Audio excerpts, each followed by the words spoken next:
بسم اللہ الرحمن الرحیم۔ السلام علیکم ورحمۃ اللہ وبرکاتہ۔ اللہم صلی علی محمد وعلی محمد۔ توبہ میں جلدی کرنا۔ گناہ گاروں کو چاہیے کہ توبہ کرنے میں جلدی کریں۔ حضرت عبداللہ ابن عباس رضی اللہ عنہ سے مروی ہے، نبی کریم صلی اللہ علیہ وآلہ وسلم نے فرمایا، توبہ میں تاخیر کرنے والا ہلاک ہوئے جو کہتے ہیں ہم ان قریب توبہ کریں گے۔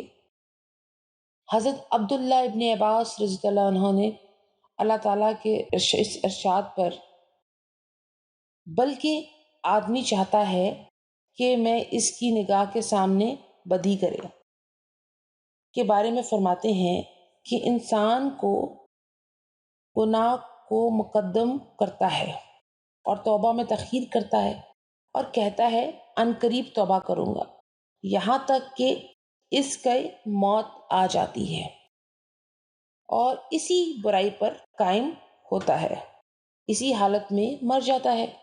حضرت لقمان حکیم نے اپنے بیٹے سے فرمایا، اے بیٹے، کل تک توبہ کو نہ لے کے جا، کیونکہ موت اچانک آئے گی، لہٰذا ہر چیز پہ لازم ہے صبح شام توبہ کریں۔